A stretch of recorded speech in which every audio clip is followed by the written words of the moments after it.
여러분, 몸은 하나인데 뇌가 두 개라는 말 혹시 들어보셨나요? 오늘 그것에 대해서 한번 말씀드릴게요.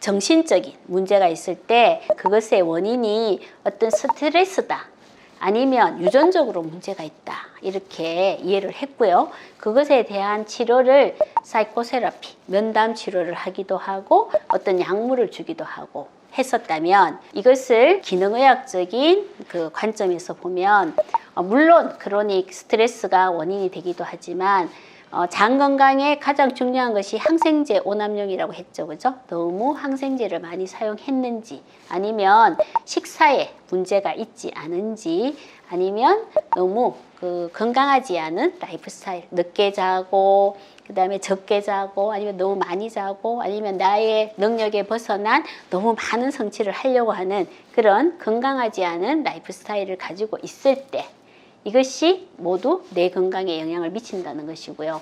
이것에 대한 솔루션은 건강한 식단을 가지는 것, 그리고 사이코바이오틱스라는 개념이 요즘 많이 생깁니다. 이것은 제가 다시 한번 설명을 드릴 건데요. 지금 오늘 말씀드리는 게 세컨드 브레인이잖아요. 장이 제2의 뇌다. 그런데 장 안에서 살고 있는 마이크로바이옴들이 또한 뇌에 많은 영향을 미친다. 얘들을 건강하게 하는 여러 가지 치료를 사이코바이오틱스라고 합니다. 장내 프로바이오틱스의 먹이가 되는 프리바이오틱스, 또한 이런 정신적인 치료를 문제를 해결하는 데 도움이 되고요.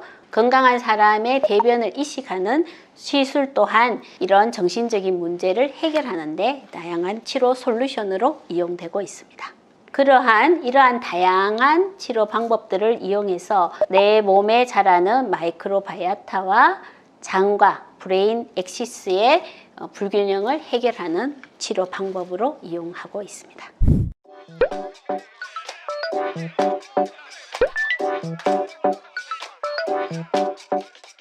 다시 한번 정리를 한다면, 우리가 흔히 우울증의 치료로는 다양한 약물 치료와 상담 치료, 요즘은 경두계 자기 자극 치료라고 하는 TMS 치료도 많이 이용하고 있습니다. 기능의학적인 접근으로는 우울증을 어떻게 접근하느냐, 제가 늘 말씀드리듯이 장 점막과 소화 기능의 건강을 회복하고 장 안에 자라고 있는 다양한 장내 미생물들의 밸런스를 회복하는 것, 그리고 우리가 음식을 먹을 때 좋은 음식을 먹어서 독성 물질의 노출을 줄이고, 이것으로 인해서 간의 해독 기능이, 해독에 대한 로딩이 잘 가지 않게 하는 것, 또한 장이 해독을 잘하게 하는 것, 그뿐만 아니라 부신이나 성호르몬, 갑상선 호르몬과 같은 이런 호르몬들이 잘 기능을 하게 하는 것, 신경 전달 물질의 농도를, 밸런스를 잘 맞추는 것,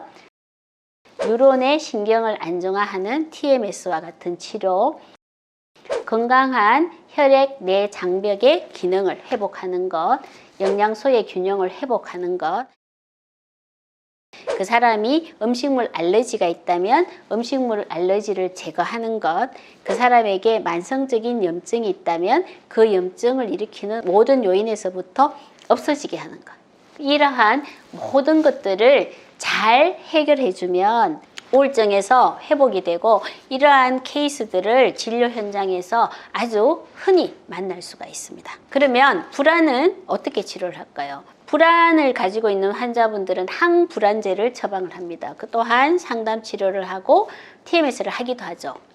기능의학적으로는 불안장애와 우울증 환자의 치료 방법은 똑같습니다. 사람마다 가지고 있는 불균형의 종류와 불균형의 심도가 다르기 때문에 그 사람이 가진 불균형의 문제를 찾아내서 그것을 균형을 맞춰주는 것이 기능의학적인 치료이기 때문입니다.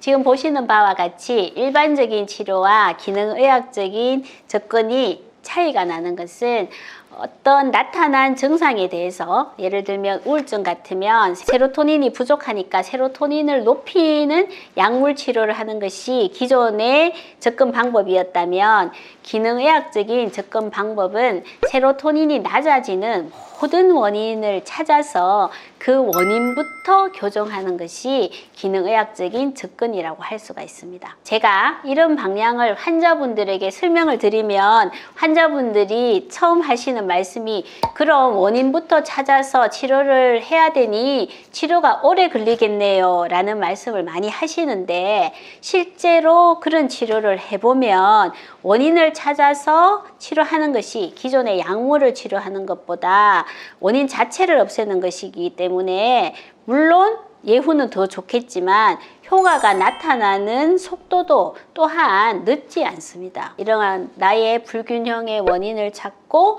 나의 불균형의 정도를 찾아서 그 밸런스를 맞추려는 노력을 하시는 것이 굉장히 중요하다는 말씀을 드리고 싶습니다. 이상 건강 정보를 분석하고 플랜을 세워드리는 이웃집 닥터 김연혜였습니다. 여러분, 우리 몸의 세컨드 브레인, 장 건강을 잘 지켜서 더욱 건강하시고 명석한 두뇌를 가질 수 있는 우리 유튜브 채널 시청자분이 되시면 좋겠습니다. 감사합니다.